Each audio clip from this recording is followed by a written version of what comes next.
About 10. So join me for Lee Anderson's Real World every Friday at 7 p.m. only on GB News. The People's Channel, Britain's news channel. You want to know what's really going on in the corridors of power? Labour don't know what to do with you half the time, and that makes you quite lethal in the chamber. Get behind the headlines with Chopper's Political Podcast. Join me, Christopher Hope, as I sit down with the great and the good of British politics. We'll see where this ruling takes us. These are the stories shaping our nation. Chopper's Political Podcast, available now on all platforms. Listen in and stay ahead. This is Britain's Newsroom, where your voice matters. It's just astonishing. With expert analysis and honest opinion, we don't just keep you informed. We bring you unique perspectives you won't see anywhere else. Can't argue with any of that. When the news happens, it happens here. On Britain's Newsroom, weekdays from 9:30 a.m. Only on GB News.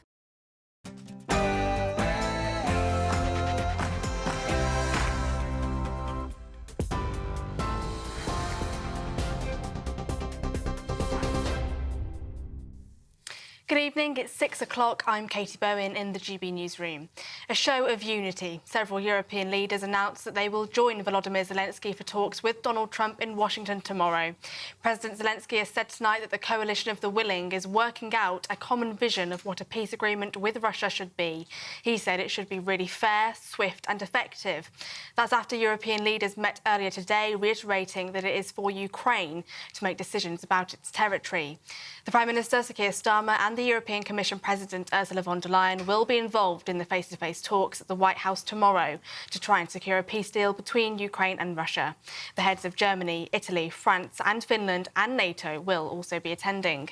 Also today, President Trump said that there was big progress on Russia. Emmanuel Macron has called on Ukraine and Europe to present a united front in Washington. Well, Russia's president has made demands to take control of key regions of Ukraine as a condition for ending the war. Several news outlets are reporting that Vladimir Putin told Donald Trump during their talks in Alaska on Friday that he wants to keep the occupied Donetsk and Luhansk regions. In exchange, the Russian leader said he would freeze the front line in the southern regions and vowed to not launch any new attacks to take more territory. The Metropolitan Police have made 6 arrests at a protest outside the Britannia Hotel in Canary Wharf. Officers say the majority of protesters have now left the area, but conditions for those protesting to remain on the pavement opposite the Britannia Hotel remain. The force said they've made 6 arrests, including breaching Section 14 public order conditions, possession of Class B drugs and assaulting an emergency worker. And the actor Terence Stamp, who played the villain General Zod in the Hollywood hits Superman and Superman 2, has died at the age of 87, his family say. The Oscar-nominated actor made his name in London in the 1960s before going on to star in films like Theorem, A Season in Hell and The Adventures of Priscilla, Queen of the Desert. His family say that he died this morning.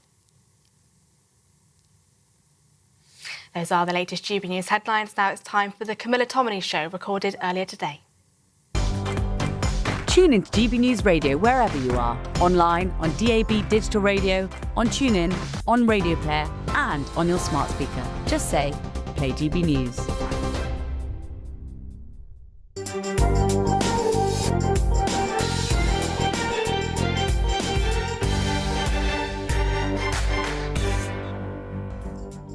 Good morning and welcome to the Camilla Tominey Show. Here's what's coming up on today's programme. I'm going to be joined by the former head of the British Army, Lord Dannatt, for his take on the seismic summit between President Trump and President Putin. Trump rolled out the red carpet for Putin in Alaska, but the talks ended without a deal to end the war in Ukraine. Are we edging closer to peace, or did Putin play Trump like a fiddle? Lord Glasman, the founder of Blue Labour, will also join me. With reform riding high in the polls, many Labour MPs are anxious about the threat posed by Nigel Farage. How does he rate Sir Keir Starmer's premiership, and would Angela Rayner, his deputy, be doing a better job?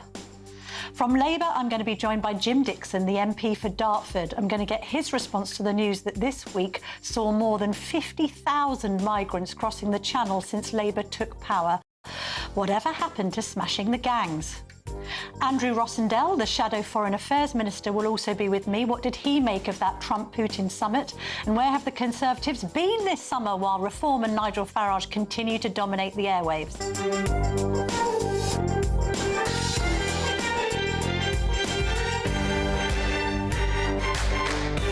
Now joining me is Lord Dannatt, former head of the British Army. Lord Dannatt, thank you so much for your time on this Sunday morning. What did you make of the summit? A success for President Trump or a failure? Well, I think President Putin went to Alaska and pretty much got what he wanted. I think that the conversation that he and Trump had was probably a pretty one-sided conversation. I mean, Trump, as we know, is terribly keen to make a deal, very keen to be the one to bring peace. But frankly, I think the terms that are being discussed are hugely in Russia's favour. And frankly, I'm worried. Yes, we're going to get on to talking about the terms and indeed that very crucial mineral-rich region of Donetsk in just a moment. Boris Johnson's intervention on this is quite interesting in the Mail on Sunday this morning. I'm not sure if you've had a chance to read it, but the headline says it all, really. He said he found it vomit-inducing to see President Trump describe Vladimir Putin. Let's be honest, this is somebody who's being sought by the ICC for war crimes as the boss. What do you make of the optics of that? Well, I think the optics of the whole thing were very revealing. I think Putin played Trump on Trump's home territory extraordinarily well. And yes, you're quite right. Donetsk and Luhansk provinces, those Donbass provinces, are very rich in minerals. It's also worth just reflecting, though, at the end of the Cold War, when it was being decided whether those provinces would be Russian or Ukrainian, it was a very narrow decision that ultimately sent those provinces to Ukraine. Many of the people there at the time were Russian-speaking and looking rather more towards the Kremlin than Kyiv. So this dispute has gone on for quite some time. But the other aspect of it, do you really think that Putin will withdraw his troops from Zaporizhia and Kherson provinces? They fought their way in there. I can't see for a moment that they're willing to withdraw as the price to pay to be allowed to complete control of Donetsk and Luhansk provinces. Where I'm afraid we are is Putin putting Trump in a position, and of course put Zelensky into the mix as well, in a position that Zelensky cannot accept. Trump will try and pressure Zelensky to accept it, but frankly there won't be an agreement and the war will continue. Talk of a ceasefire seems to have gone. Frankly, a ceasefire would have been temporary and would have been broken anyway. So I'm afraid that Europe is standing in quite a dangerous situation at the present moment. And I wish the Prime Minister well as he talks with the French and German counterparts to see what the European countries can do. But I think we are standing at a very dangerous moment in European history. Is that coalition of the willing really having any influence at all? I mean, just a note from the European nations here. My producer Elizabeth found this figure to suggest that since 2024, European nations have given Russia or paid Russia 21.9 billion for oil and gas. They've only provided 18.7 billion to Ukraine in aid. So they're still funding Russia's war machine. What's the point of the coalition of the willing with that figure in the background? Well, of course, you're absolutely right. And that is the sort of the lie to the whole situation, that frankly, if we were determined to really support Ukraine to the hilt, not only do we give them military training and military equipment and ammunition and so on, but actually we cut off all trade with them. Now, Russia needs to trade. It's trading still with India, it's trading still with China and other countries, but frankly, it shouldn't be trading with Europe at all. I think the real danger here is that Trump, who thinks he's now done his best, if he doesn't get what he wants, can't persuade Zelensky to accept a deal that's bad for Ukraine, that Trump will lose interest and walk away. Now, that will put a real challenge on other European leaders. And the question they've got to answer is, are they prepared to step up and fill the gap that the United States' lack of support or reduced support for Ukraine will bring about? And that's going to be a real challenge, which they're going to have to confront very soon, I fear. We're just seeing footage of the Prime Minister meeting with Volodymyr Zelensky some time ago. How should Zelensky play this at the White House? We know how the previous meeting went inside the Oval Office. Let's be honest, it wasn't pretty. As you say, they're going to be a stalemate if he is not willing to concede any Ukrainian territory. But just speaking as a dove, perhaps, to your hawk, to be devil's advocate, Lord Dannatt, Surely some concessions need to be made to end this war. Well, yes. I think we've said for the last 3.5 years that wars like this will end in a negotiated settlement. But right from the start, Putin's position and Zelensky's positions have been irreconcilable. Now, here's the big question. Is Zelensky prepared to make concessions? Is he prepared to risk his own political future? Does he care about his own political future? And frankly, I could see a situation whereby Zelensky feels under pressure from Trump to make concessions, but may well feel that he, Zelensky, has to stand down and a new leader emerge in Ukraine. And what we've seen over the last 30 years in Ukraine is really quite a struggle for power, pro-Western and pro-Russian elements battling it out in the political field. And we may find that we see that again. So in the joint statements after the press conference, we have Trump floating the idea of America offering security guarantees as part of any peace deal. You mentioned earlier, well, what's to stop Putin from continuing his incursion into Kherson and other areas? Do you not have faith in the idea of security guarantees then, Lord Dannatt? Well, if President Trump is prepared to stay engaged and really means what he says by giving security guarantees, then we could be in a better position. But I think we also have to consider the possibility that if Trump isn't able to persuade Zelensky to make some concessions, that Trump himself may feel that he's got nothing more to gain out of this and that he will metaphorically walk away and focus on Gaza and Palestine and focus on other issues. And that's the situation where Europe will find itself in a very difficult position. Are we going to stand up and fill the gap that the United States has created?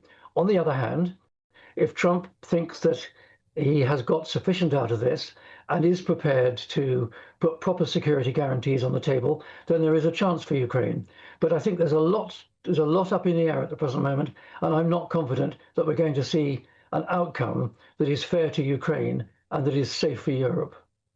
I also wanted to just pick up on the distinction you made earlier between a ceasefire deal and an actual peace deal. I mean, clearly Trump is motivated by this idea that he could win a Nobel Peace Prize if he has this resolved. He suggested he could have it resolved in 24 hours. Obviously, that was naive at best and arrogant at worst. What do you see as the distinction here between ceasefire and peace deal? Because, as you say, it's difficult to enforce a ceasefire on somebody like Vladimir Putin, who just will ignore any terms. Well, I think the language is getting a little bit confused here. Yes, we know what a ceasefire means. It means basically the fighting stops and negotiations continue while there is a pause in fighting. Well, where the language has changed over the last couple of days is to say, no, we won't have a ceasefire, we'll move straight to a peace deal. But then you've got to look at that peace deal, which we've been discussing, Camilla, over the last 5 or 10 minutes. Is it realistic that there will be a lasting peace for Ukraine? Or will this, in fact, actually just be an operational pause for the Russians, or they can reconstitute their military, possibly go again against Ukraine, or possibly test NATO's wider resolve by, let's say, making a limited incursion into one of the Baltic states. And then that will then really test Article 5 of the North Atlantic Treaty and ask the question of Trump, will you go to war for Estonia? And now put your military uniform back on for me temporarily, Lord Dannatt, and imagine that you're now in command of the troops in Ukraine. How do you play this today? What, for instance, do you do in the Donbass? How militarily should Ukraine be responding to this ongoing negotiation? Well, I think they've got to continue fighting the best way they can. They've got to continue holding as well as they can on the ground, and they are under a lot of pressure from the Russians. But they've also got to continue to develop their deep attacks. And they've been pretty successful at some of their deep attacks, striking very much into the heart of Russia. Remember all those aircraft that were destroyed on the ground and oil depots that have been attacked. So the deep attack is one way of taking the war into Russia, one way of taking the war to the Russian people. It's not just someone else's war over there. This does affect quite a number of Russians. So I think the Ukrainian higher command have got to go on doing all that they can to continue fighting their close battle and their deep battle, while in military terms, the rear battle are these political negotiations that are going on. And frankly, if you can't win your deep, close and rear battle, then frankly, you're not going to win your war. Lord Dannatt, as ever, thank you very, very much for your wisdom and experience on these matters.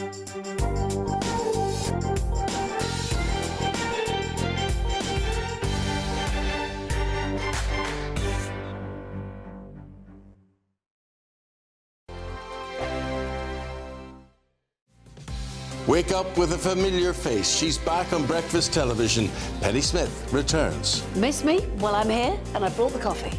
And we're reuniting to brighten your morning. It's just like old times, only better. So join Penny and me Monday and Tuesday only on GB News Breakfast. Hi, I'm Michelle Dewberry, and my show is your opportunity to cut through all the noise and dive in headfirst to some robust debates. Ideas clash. Situation, isn't it? Because the failure is... You're deliberately avoiding my point. Nothing's held back. And if you think this is the end of it, wait for more. And we do not shy away from the difficult stuff. Sometimes I want to shake people and say, if only you understood. So join me on Jubes & Co. weeknights at 6 p.m, only on GB News, Britain's news channel. Join me, Nana Akwe, for an informative, interactive news programme with a difference. It's fun. No, you didn't say that, Dave. I'm so surprised. I think there's an element of truth to that. Join me from 3 p.m. every weekend, only on GB News, Britain's news channel. Good Afternoon Britain isn't just about us. The wonderful thing about this programme is it's about everyone watching. It's an interactive programme. Well, there absolutely is something to see here, and we're going to be talking about it more. Whether it's breaking royal news, please bring us up to date, or indeed a particularly punchy speech in the House of Commons. Very, very curious. We bring it to you live, and then we bring you live reaction as well. That's Good Afternoon Britain, weekdays from midday. Only on GB News, the People's Channel, Britain's news channel. In the GB Newsroom, we bring you the news as it happens. With our team of dedicated journalists across the UK, we're ready to keep you up to date with what's happening every half an hour, every single day. Bulletins here on GB News, the People's Channel, Britain's news channel. Mornings don't have to be tiresome, especially if you have the right company. Wake up to news as it happens, opinion and debate, and of course, a little bit of entertainment too. Because when the kettle's on, we're on. That's Breakfast on GB News, a show worth waking up for. Every morning from 6 a.m. Only on the People's Channel, Britain's news channel. We'll spread the news, you spread the word. From the school run to the home run, watch a new show for all of Britain. So he can say whatever he wants. A straight-talking show where all voices are heard. And, you know, when are we going to stop talking about smashing the gangs and actually do it? With the stories that matter from every part of our country. There's a bit of a crash landing there for your Chancellor. Bold, fearless and standing up for you. That's me, Martin Daubney, 3 p.m. till 6 p.m, weekdays, here only on GB News. The People's Channel, Britain's news channel.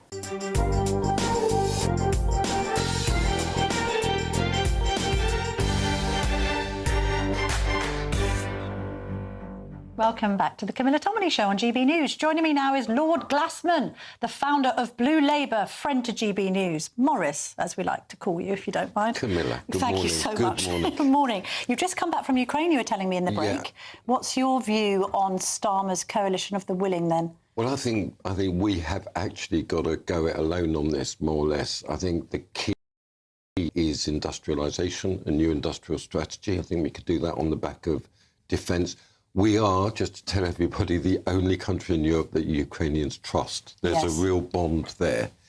And I think that we've got to move into a situation where, irrespective of what America does, the UK is absolutely the ally of Ukraine. I mean, he is doing that with kind of calls to Zelensky, inviting Zelensky. Very much so, but for some reason he still keeps on wanting to bring the French and the Germans in. Yeah, what's this attachment to Macron? Yeah, this is a very, very strange one. So I think that has to be discarded. But our real allies there are Scandinavian countries, Sweden, Norway, Denmark. So Starmer should perhaps be a bit more Johnsonian about it. Well, I wouldn't say a bit more Churchillian about it. OK, fair enough. How I'd prefer to put it. Right, let's move on to other French matters. Small boats. You think this can be solved? I mean, the whole smashing the gang thing, you have to admit, from both the Prime Minister and the Home Secretary, has become a joke. I mean, I had to speak to Jim Dickson earlier, your colleague in Dartford, bless him, sort of saying it was all going swimmingly well. It's not, is it? Small boat crossings are up 50%. No one knows what we're paying the French for.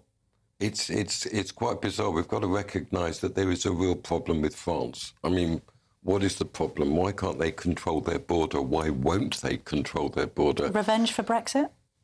Well, probably for Agincourt, it's probably a deeper structure. We've got you know, the old is the new. Relationships between our country and France should never really be good. Yeah, but isn't there an irony? We were talking about the bromance between Starmer and Macron, and yet it doesn't seem to work when it comes to policing the Channel. Yeah, I mean, Macron is a broken political figure. Yes. He can't control his parliament. It's clear that France is moving towards Le Pen. That's where it is, which is going to make things even tougher. I mean, the Prime Minister has said that it's a national security issue. I agree. If it's a national security, it has to involve military. Yes, hence putting the Royal Navy the Royal into Navy the Channel. on the boats. Also, one of the things I found out in Ukraine, they've developed border drones. These are drones that can actually target every boat. You know, can move. So it's not as if we don't have the technology and the means to stop the boats. There's got to be a political resolution to do it. OK. Can we talk about Labour politics? Because you're on the blue Labour side of things. Just explain that briefly. You're basically not sort of a communist. No, blue Labour is good to know, Maurice. Is quite like old. I mean, it's just very traditional Labour, very strong emphasis on industry, So on blue work. Labour's old Labour? Yeah, in so many ways. It definitely challenges the assumption of New Labour. So New Labour was all about globalisation, transferable skills. Davos man. Yeah, Blue Labour is about real vocational training and those sorts of things. But Starmer is so not blue Labour. Well, he's a complicated mix. I don't want to go. I mean, Starmer is confused in his soul. His actual childhood and upbringing would make him pretty blue. He had I think he's the problems son with of a his mum. toolmaker. I don't know if he's mentioned it. I'm not sure about that, but he just difficulties at home. But then, like so many of us, he went to university and got taught a whole load of nonsense about human rights and all these things. Yeah. So I actually think it's a more complicated story to him. But wouldn't you therefore prefer, if you're old Labour, to have Angela Rayner at the helm? Not particularly. Why? Because well, first of all, I think that Keir Starmer was elected in the general election. We should see how it goes. Secondly, that for example, on Ukraine, on the relationship with the US, I think he's done reasonably well. What's going to be decided, Camilla, in the next 6 months is what is the identity of this government. At the moment, it's utterly confused. So Well, it has to they've be had a year. clarity. I mean, how long does it Well, take if to you look work at- out what your identity is? Well, if you look at the Thatcher government, between 79 and 81, it was a complete mess. Yeah, I mean, okay. it was really difficult. And remember the Wets? And there was all the battles within Well, that. the Wets continued throughout the entirety of her tenure and others. But they didn't define the direction of the Sure. Thatcher government. That's the No, crucial well, she thing. wasn't for turning, thank you very much, Lord Glasman. Well, in the first 2 years, she was pretty much for turning, and it was And then all she very stopped confused. turning. She was going round in And then circles. suddenly the resolution stopped. And now all we remember is Big Bang, we remember the Falklands, we remember the sale of council I know, but houses. Starmer hasn't got an ounce of the political courage or character of Margaret Thatcher, has he? Well, that's what we're going to find out in the next. Well, do you think he might have that? I think he's shown in various areas quite a lot of courage. That I'm talking about internally within the party. Okay, He getting rid of people, moving people dealt around. with what was a complete mess. I mean, that was very effective. So what I'm saying is he's talking about the boats as national security. He's talking about the deportation of it. Now we've got to actually get alignment. But what's absolutely necessary is the restoration of our public institutions, so the army, the police and parliament.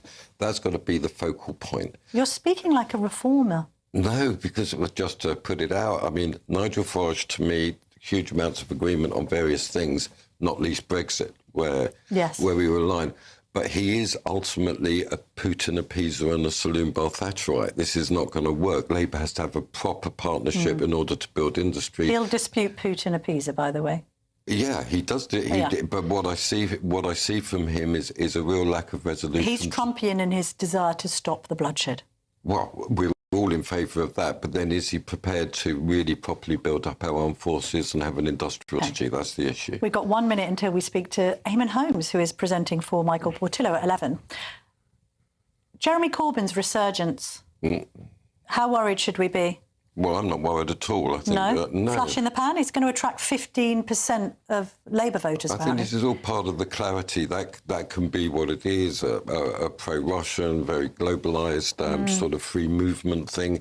Then we can get that out of the Labour Party. The Labour Party's got to be a proper patriotic party, absolutely in favour of restoring democracy, restoring our national institutions. What does it say about the state of the UK, particularly in regard to the treatments of its Jewish community, that Jeremy Corbyn is allowed to have such a political resurgence? Well, in a democracy, you're allowed to have, you know, all manner of things. I've got my own views on that. I'm Jewish, and I really feel I'm beloved. I love this country, and I'm so happy to be in it. We're free, we can practice our religion, we can say what we like, we can do what we like. I say to the Jewish community, stop being so afraid and start getting involved. All right. Lord Glasman, a great point on which to end. Thank you very much for joining me on GB News this morning.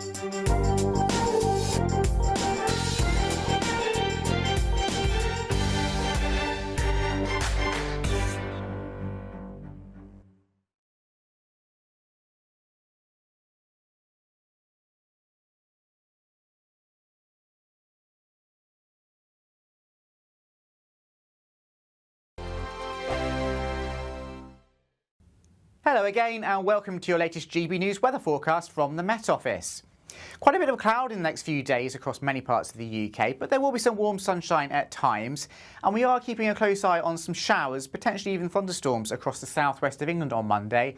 That's courtesy of this weather front just approaching from the south. Otherwise, though, high pressure keeps it dry for most of us through the week ahead. There is going to be quite a bit of cloud pushing in from the North Sea as we go through this evening and overnight, so eastern and central parts of the UK turning fairly cloudy. But that cloud will act like a blanket, so generally temperatures not falling too low, and most towns and cities staying in the mid to low teens Celsius tonight, a little bit cooler further west where the skies stay clear.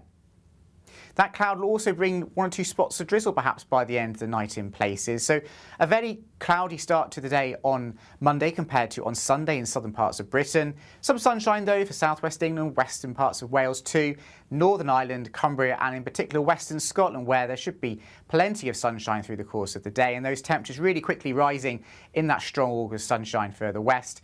Cloudier and cooler though further east, and that cloud will only very slowly break up as we go through the day on Monday, so quite a cool and grey day to come for northeast England and parts of the Midlands. Otherwise the sunshine breaking through increasingly so through the afternoon, but certainly Scotland and Northern Ireland seeing the best of the sunshine, the highest temperatures on Monday. For southwest England though, the chance of a few showers, maybe even thunderstorms, particularly in the morning for Cornwall and potentially for South Wales by the afternoon. Those showers will still be around as we go into Tuesday, potentially across southwest England and the south of Wales. Perhaps the odd heavy and thundery one in places too. Otherwise, a lot of cloud around on Tuesday, but some brightness developing through the day. And temperatures certainly lower than they have been, and that will be a theme through the week ahead. Often dry, mixture of cloud and sunny spells, and temperatures closer to average for the time of year. Westminster's full of talk, but out here, it's the real world. Am I allowed to talk now? No, that's it. This is where it matters, real people and real lives. That's what politics is all about. The fact that Trump made a good start, no. Straight answers, no spin, and just a couple of pints. How many fingers have I got up? About 10. So join me for Lee Anderson's Real World every Friday at 7 p.m. only on GB News. The People's Channel, Britain's news channel. You want to know what's really going on in the corridors of power? Labour don't know what to do with you half the time, and that makes you quite lethal in the chamber. Get behind the headlines with Chopper's Political Podcast. Join me, Christopher Hope, as I sit down with the great and the good of British politics. We'll see where this ruling takes us. These are the stories shaping our nation. Chopper's Political Podcast, available now on all platforms. Listen in and stay ahead.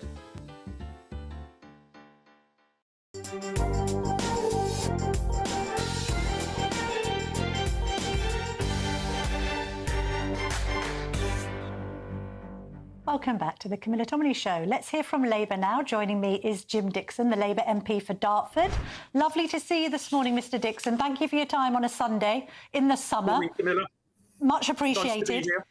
Let's get stuck into small boats. It's not the best milestone for Labour, is it, that small boat crossings have passed the 50,000 mark since Keir Starmer took office. We've had 51,239 people come in as of Friday. What's happened to smashing the gangs? Do you think Yvette Cooper and Keir Starmer have let your constituents down on this? Well, let's be absolutely clear. Smashing the gangs and stopping small boat crossings is a big priority for the government, so no one should in any way suggest that we're not focused on this. We're very focused, but I do think we need to understand that this system took a decade to get where it is today in an appalling state, and it won't be turned around quickly. But there are a lot of things that the government are doing which give me confidence, and I think should give people confidence that we will see the numbers come down going forward. And I think some of those genuinely do. Sorry, Camilla. So I'm just saying, I get what you're saying, and I know you have to say this because you're towing the party line, but I bet the good people of Dartford don't agree on this, because crossings have actually gone up by 50%. We're paying the French all this money not far from where you're now seated, and nothing seems to change. I get that it's been a difficult problem that you need to unravel, but it's actually getting worse. We had 107 people arrive in one mega dinghy last week. Well, I think the steps that are being taken, as I say, will get the numbers down. People in Dartford, my constituents, are concerned, as am I. We want to see this sorted. I think the deal with the French, the one in, one out deal, and the returns agreement is potentially a game changer, because that does start to break the business model of the gangs. The gangs say to people, for an enormous amount of money, we will get you to the UK and you will be able to stay there, certainly for a period and possibly permanently. And the agreement we have with the French now says that, first of all, a number of people will be detained and sent back, and then a growing number as the pilot period finishes, and if the scheme works, which I'm confident it will do, a growing number will then be returned. And I really can't see, once it becomes widely known amongst those people seeking to come to the UK, I can't see how the gang model of getting people to the UK and them staying there continues. But that's not the only thing. So that's a deterrent, but the work to smash the gangs actually is starting to bear fruit. A major gang leader in Belgium was taken down a month or so ago. That person had been responsible for 4,000 migrants crossing the Channel. And of course, we have the new border security bill going through Parliament, and that will give counter-terrorism style powers to Border Command and other agencies to really get to grips with what the gangs are doing. So I think that package will start to make a difference. All right. Let's move on to more domestic matters. Can we talk about your Labour colleague? He's a councillor, obviously not an MP, Ricky Jones. So he has been found not guilty of encouraging violent disorder for being caught shouting at a crowd through a microphone that we, quote, need to cut all their throats and get rid of them all, referring to right-wing demonstrators in Walthamstow. He described them as disgusting Nazi fascists. Now, if I called for people I disagreed with to have their throats cut, I think I'd probably lose my job. Why is Ricky Jones still in the Labour Party? Well, I think it's really important that your viewers and listeners realise that what Ricky Jones said, Councillor Jones said, was completely unacceptable, which is why the day after he said it, he was immediately suspended from the Labour Party. Disciplinary action is continuing. And you know, that sort of language and that sort of approach to politics has absolutely no place in our politics today. The Labour Party completely abhors that approach. I completely abhor that approach. Would you like to see him actually expelled from the party? Well, suspended? I mean, what's there to investigate? This guy was caught on camera saying this. I'm sorry, if anyone on the right said that they would like people on the left to have their throats cut, any Labour MP would be calling for their instant dismissal from the party. Well, he is no longer a Labour councillor. He's an independent councillor. We do have a process. He's still being investigated. He is being investigated. He's not a Labour councillor and he's not a member of the Labour Party. He's suspended pending an investigation. I hope that investigation will be quick. I personally think what he said was abhorrent and unacceptable and has no place in modern politics, let alone in the Labour Party. And we've been very clear about that, and we acted very, very quickly on it. And obviously, every party has to have a process, and I hope that process will be quick and come to the right judgment. OK, fair enough. Do you think it's OK to describe shoplifters as scumbags? Well, I think shoplifting's a real problem.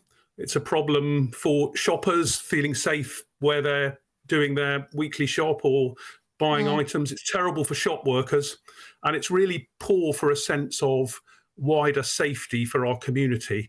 And so I think it's really important the right steps are taken to address this. The government is seeking to do that. The last government effectively abandoned the notion that shoplifting was something that should be stopped. Over the last 10 years, it's just become something that we have to accept as part of daily life. That isn't acceptable. Why did the Prime Minister's spokesman insist that the word scumbag being used by a shopkeeper referring to shoplifters wasn't appropriate? Surely people who thieve items, who run off with stock from your constituents' shops should be rightly described as scumbags. They're criminals. It's completely wrong. Do you mind the word scumbag?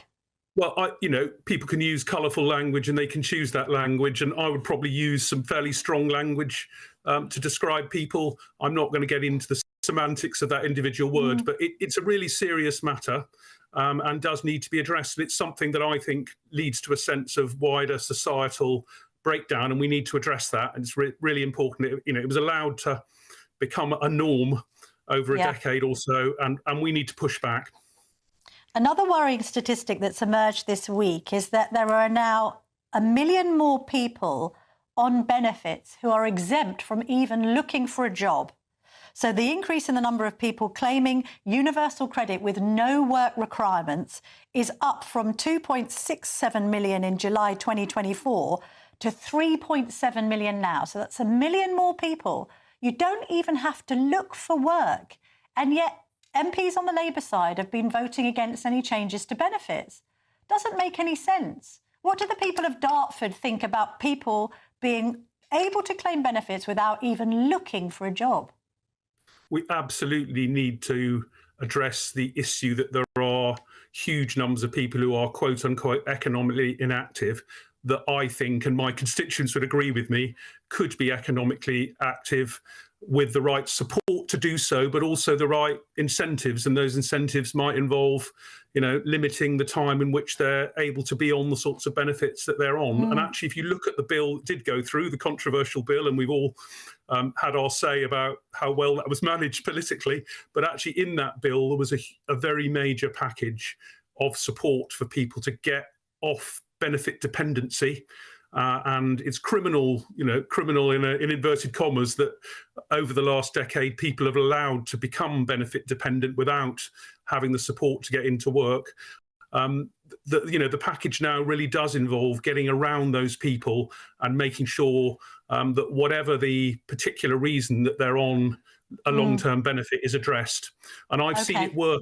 I've seen it work at local level. If you put the right support in for people, people can start to thrive in work, and that's the route out of poverty and the route to a better life. Some of the people that might not be thriving in Dartford, Mr. Dickson, are those who run family firms. We just heard from someone called Douglas Anderson. He runs a big firm, and they're being clobbered by the introduction of this business property relief cut. So a little bit like the farms tax, businesses which are family-owned are being told that they cannot get that 20% relief when they pass the company down in inheritance post-death. He's saying, and I think the CBI economic group have calculated that it's going to cost the economy $9 billion and 125,000 jobs. The good businessmen and women of Dartford don't support this, do you?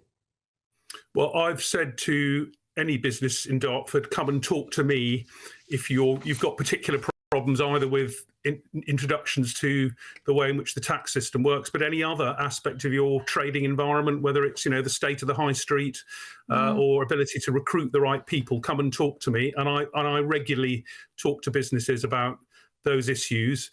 Clearly, the relief kicks in at a threshold that we think doesn't affect the majority of businesses. It affects a minority of businesses. But I'm happy to talk and then make representations to the Treasury, as I have done, about individual cases where people feel this isn't being applied in a way that works for their business. I would add, though, in saying that it's going to threaten 125,000 jobs, and I don't know whether that figure's right or not, but I'm sure it's got strong authority. We have actually seen nearly 400,000 new jobs created in the last year since July 2024. So the jobs are out there, and for instance, hirings are down, unfortunately. But final quick question. It's a bit of a cheeky one, Mr. Dickson, but final quick question, because I know Dartford is a three-way marginal, right? Labour are popular, you've got Reform nipping at your heels, and there's a quite large Tory presence there as well. Who do you reckon the people of Dartford would prefer to be leader of this great nation? Angela Rayner or Nigel Farage? That's a very trick question, and you are right. It's a three-way marginal. I think, in a way, that's a good thing because it keeps me on my toes and keeps me working hard for constituents. Obviously, Angela Rayner is popular, and she's regarded as an extremely effective deputy prime minister. But I don't see a call from the majority of my constituents for there to be a change of prime minister. And in fact, when you go head-to-head between Keir and Nigel, Keir comes out as the person that the national population see as a better bet. Well, I don't know about that. His approval rating is much lower than Nigel Farage's. Is he popular in Dartford then, Keir Starmer? That might be that could be a rare constituency in that case. There are always mixed views about politicians, Keir Starmer, Jim Dickson, Angela Rayner. But actually, interestingly enough, I was in Ebbsfleet, which is part of Dartford, on the doorstep the other night, and someone said they'd voted Labour for the first time in July 2024, and they really liked Keir Starmer and felt he was competent and doing a really good job. So, yes, Good grief. There is always a mixture of views, and Jim you can Dickson, find support for any position. Point that constituents towards the nearest pollster. We'll certainly do that, actually, if she'd like to talk to you.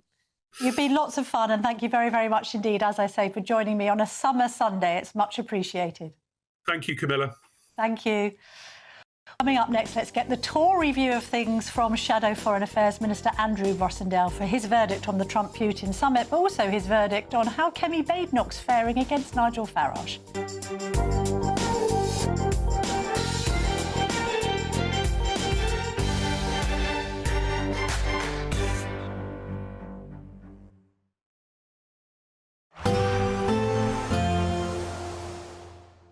Can't wait to get in that sea. Lovely and warm. Just like the feeling of having great travel insurance. All Clear Travel Insurance sponsors GBNews travel destinations forecast. Heatwave conditions continue across much of central western parts of the Mediterranean. Plenty of sunshine. Now, there are a few thunderstorms around. Looking at the bigger picture for Monday, sunny spells across much of the Canaries. It'll be a lovely few days to come here. Spain and Portugal seeing some heat, the risk of 1 or 2 thunderstorms later, but a real risk of thunderstorms across Italy and into Greece, 1 or 2 of these on the heavy side. But the main outlook is for it to be warm and settled.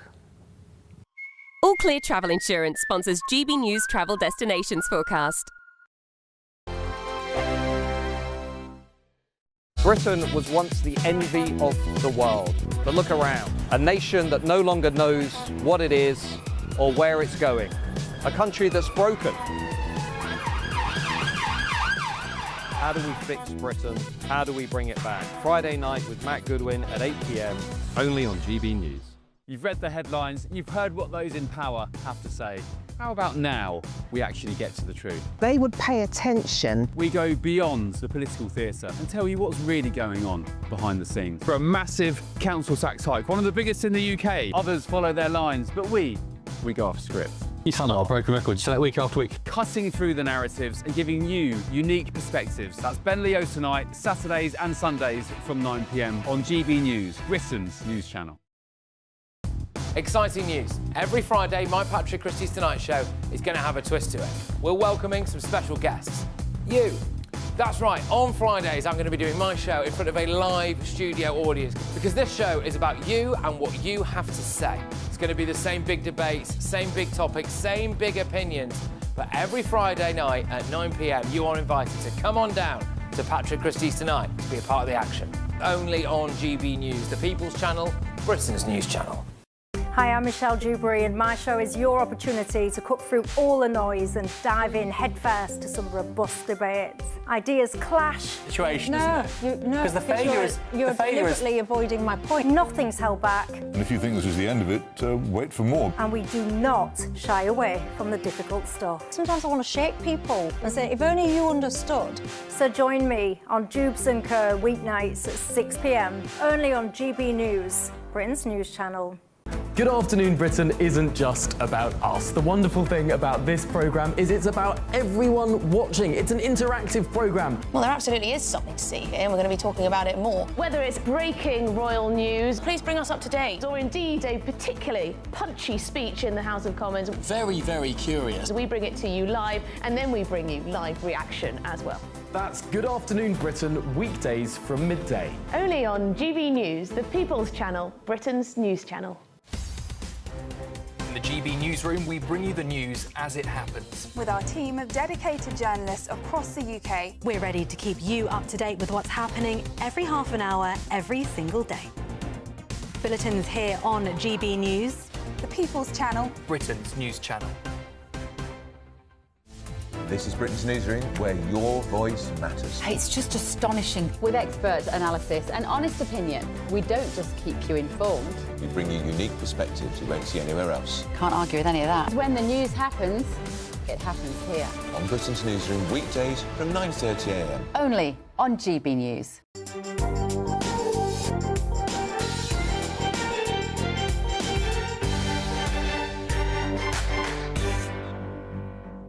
Welcome back. Andrew Rosindell is in the studio, the Shadow Foreign Affairs Minister and the Tory MP for Romford. Good old Romford, hopefully basking in sunshine this sunny Sunday morning. What do you make, Andrew, thanks for joining me in the studio, fresh from your holidays. What do you make of the summit then? Because Ben Wallace, your former colleague, the Defence Secretary, said Putin was probably laughing all the way home. And then Boris Johnson, we've discussed on the show already, has written this piece for the Mail on Sunday, basically saying he thought it was the most vomit-inducing summit in diplomatic history. This war has been horrific, and my heart goes out to the people of Ukraine. I want it to end. Now, President Trump, I'm not there, I can't see what the discussions are about. And who knows what's going on behind the scenes. But this war has to end. And I think only President Trump could have actually achieved getting Putin to the negotiating table. The key thing is that aggression is not rewarded. Having said that, we also have to find a solution. Yes. And it's been clear for a long time that only some kind of negotiated solution is going to work. We're not going to go to war with Russia over this. We're not going to send British troops to fight on the front line with Ukraine. We could have done a lot more for Ukraine many years ago when, of course, Russia started to invade Ukraine. But we haven't done as much as we should have done. The reality is we've got to deal with things as they are today, and it will need some kind of negotiated settlement. And it seems like this is what President Trump is trying to achieve. Is he, though? I mean, this is tricky, isn't it? You're a Trump fan, right? I think he's head and shoulders above the previous administration. OK, fair enough. And I think we should work with him to solve some of these issues. You're a Tory. You're on that kind of side of the argument. You'll be pro-Republican, not pro-Democrat in the US. And yet Wallace has said Putin played Trump like an agent handler plays an asset. I mean, we get this strange press conference. Trump's referring to Putin. He's a war criminal, for goodness sake, as the boss. You then get Putin starting a press conference, even though it's being hosted on US soil in Alaska. Somebody made a reference that it was like an empty burger with nothing in it. You know, Ukraine has got absolutely nothing out of this. And now Zelensky, bless his heart, faces the prospect of a return to the White House where he's probably going to have his head in a vice. On one hand, accept terms like giving up the Donbass. On the other, if you resist, look like a warmongerer. It's an impossible situation. Well, it is an impossible for the goodies against the baddies, isn't it? But the reality is, it doesn't help to start attacking President Trump. He's trying to find a solution. He's looking at ways through this. And as I say, we can't appease aggression, which is what we mustn't do with President Putin. But isn't that what's happening? They're rolling out the red carpet to a war criminal. But how else do calling him the boss? How else do you negotiate? How else do you find a solution? Unless we are prepared to let this war go on and on and on. About 1 million young people have been killed, troops on both Ukrainian and the Russian side. I want this war to end. Sure. I'm hoping that what President Trump is trying to do will actually bring that about. But look, none of us are there seeing what's really going on. We don't know the details of what's being discussed. What I do know is that most people I speak to in my constituency want this war to end. Yeah. Starmer and the coalition of the willing? Well, I think it's pathetic, frankly. Well, I think, hang on. I don't... How does Trump get a say in all this? And we need to give Trump the benefit of the doubt. There need to be talks and negotiations. And then, Starmer's coalition of the willing is pathetic. Well, it is, because the fact is most European countries have failed to actually play their part for many years in the defence of Europe. Germany is only just starting to pay its way. Yeah. They are trading with Europe. The Tories for the last 14 years didn't get defence spending up enough? Oh, absolutely not. And OK, so the Tories failed Ukraine. But Britain has historically paid its way when it comes to defence and has played a key part in NATO. But other countries have not done under Labour is going to be more at the end of this Parliament than it was under the Conservatives. Well, imagine. Equally This is a Prime Minister that propped up Jeremy Corbyn. Yes, equally so, the effects of President Trump coming in, saying to Europe, start paying your way, that is a good thing. And but the Tories shouldn't have needed to be nudged by Trump. I disagree with defence cuts. All these years, I've disagreed with it all. Yeah. I think it's been a big mistake. I think the so-called peace dividend was never realistic, and we should have continued to fund our defences. But the reality is Europe has never played its part. Europe's always shielded under the American umbrella. We've played our part around the world in various conflicts. Countries like Germany, hiding behind historical reasons, have not done so. What President Trump has achieved, he's forcing Europe to pay its way and play their part. Now, do I think that this coalition of the so-called willing, Keir Starmer, President Macron, do I really think that they're going to have any real impact on this? Not particularly, no. I think that Donald Trump is the person who's making things happen. I just hope he succeeds. Maybe the lack of impact of the coalition of the willing is a little bit like the lack of impact of Robert Jenrick and Chris Philp and others going across the channel and filming videos, but having absolutely no real impact in opposition on smashing the gangs. Well, of course, when you're in opposition, you don't have any power. When you're in government, you do have power. What are they doing? Well, they're highlighting how this entire system has gone so badly wrong under both governments. Or chasing followers on social media? Under both governments. Mistakes have been made. We're out of power now because we failed to deal with it. Labour is making things worse, and they're coming up with gimmicks which are not going to succeed. What we need is a hang new... on a minute. Isn't Robert Jenrick turning up at the channel and making live phone calls on social media to the French police to arrest smugglers and people trying to get into a dinghy? A little bit of Camilla, at least Robert is speaking up for what most British people are thinking. At least he's saying what people are concerned about. Who you supported as the future leader of the party, but unfortunately that quest was thwarted by Kemi Badenoch. Would Mr Jenrick actually be doing a better job than the Tory leader, who's been a bit invisible this summer? I think that Kemi's actually not been invisible. She's been out and about. She's been speaking out at different events and visits around the country. Robert Jenrick does it round the clock. Chris Philp has been incredible what he's been saying. Hang on, are you saying Jenrick is more round the clock than Badenoch? Robert's got incredible energy. I mean, of course he has. And it's amazing what he's doing. He's raising so many topics which most people are concerned about, and he's actually saying it as it is. So, Would he be doing a better all credit to him. Would he be doing a better job? I think that the Conservative Party overall needs to do a much better job. And I'm a Conservative MP. I want the Conservative Party to play an important role in the future of this country. But we have to be honest with the British people. We had 14 years in power and we didn't succeed in a whole range of areas, which immigration, without doubt, was the biggest failure. How could you be doing a better job then? Badenoch reshuffled before the summer break. Did you rate the reshuffle? James Cleverly's back. That's going to help. What I think is important is the Conservative Party stands for something clear. You can shuffle the deck as much as you like, and it's the leader's prerogative to choose what ministers, shadow ministers, she appoints and who's in what positions. What the British people want to know is, what do we as a party stand for? What would we do in government? What are we going to do to change and make our country better? Because people are angry. They don't like what's happening to our country. In fact, I think this country is on a precipice. I think unless the Conservative Party really get to grips with what the average person in the street is thinking, and they're very, very depressed at the moment about how this country's going, we have to be part of that change that the country so desperately needs. So let's put personalities aside for a moment. Let's think of the interests of our country. That's what I'm doing, and that's what the Conservative Party must do in future. Final question. Is it a problem that clarity seems to be voiced by Nigel Farage at the moment? Clarity on the right of what he stands for and what Reform wants to do. And by comparison, the Conservatives just seem a bit wishy-washy. So I'm not wishy-washy, and I'm telling you now, I agree with a lot of what Nigel says. I always have done. I supported Nigel during the referendum. But Kem is also trying to bring things together for the Conservative Party. The fact is, Labour is a calamity. They have to be got rid of at the next election, and the sooner that comes, the better. My question is this.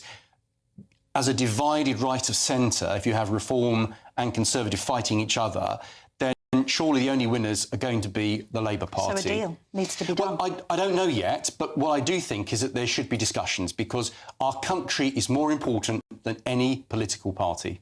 Andrew Rosindell, thank you very much indeed for joining me you. this morning. I'll not be back next week because I'm going to a wedding, but I'll be covered and somebody will be back at 9:30 on Sunday.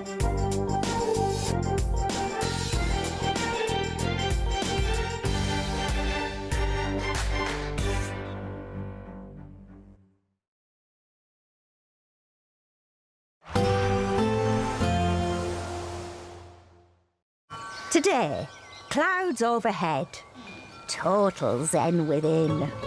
Boxed Solar sponsors the weather on GB News. Hello again and welcome to your latest GB News weather forecast from the Met Office. Quite a bit of cloud in the next few days across many parts of the UK, but there will be some warm sunshine at times, and we are keeping a close eye on some showers, potentially even thunderstorms across the southwest of England on Monday. That's courtesy of this weather front just approaching from the south. Otherwise, though, high pressure keeps it dry for most of us through the week ahead. There is going to be quite a bit of cloud pushing in from the North Sea as we go through this evening and overnight, so eastern and central parts of the UK turning fairly cloudy. But that cloud will act like a blanket, so generally temperatures not falling too low and most towns and cities staying in the mid to low teens Celsius tonight, a little bit cooler further west where the skies stay clear.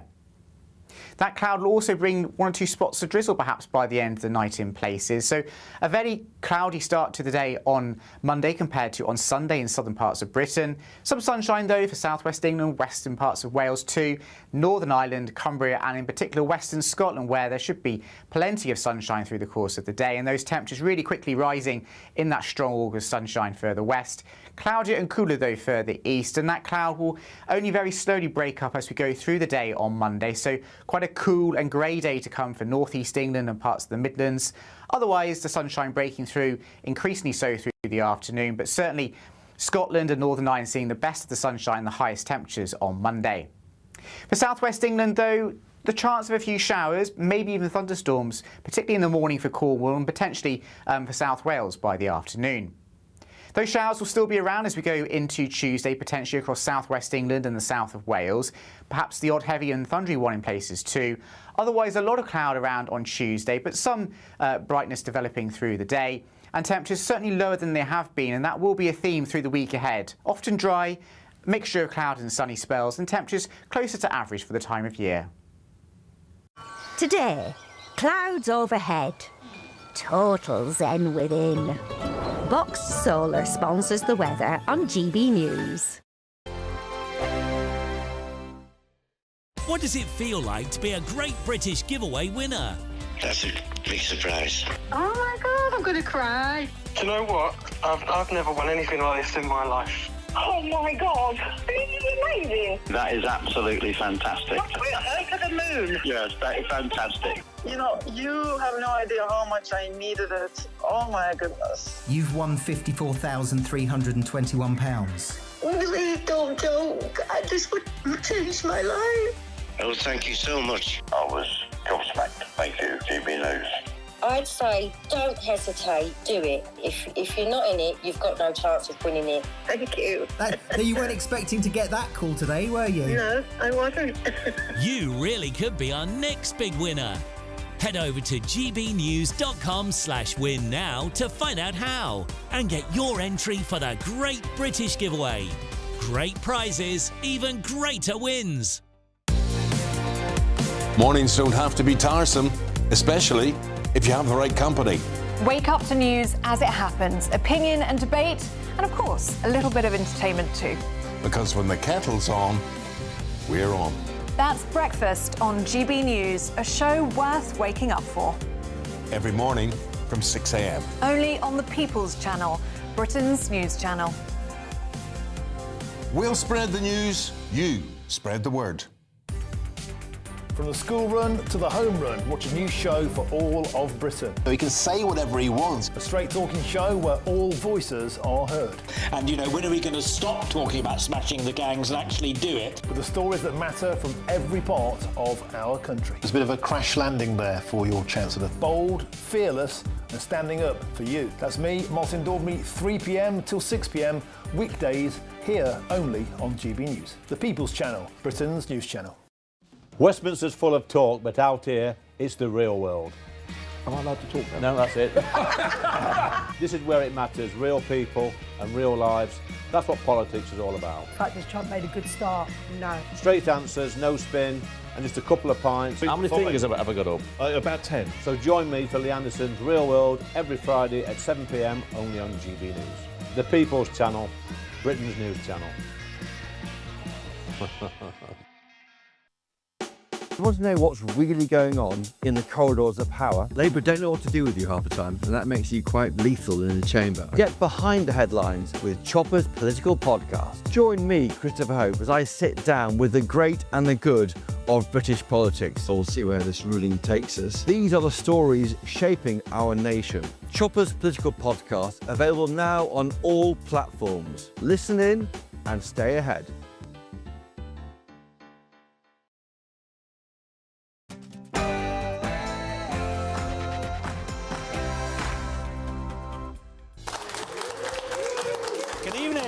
This is Free Speech Nation with me, Josh Howie. On the show tonight, we get honked at, the staring, the hanging out of the window just to look at us, and it's so prevalent. should the police be going after catcalls?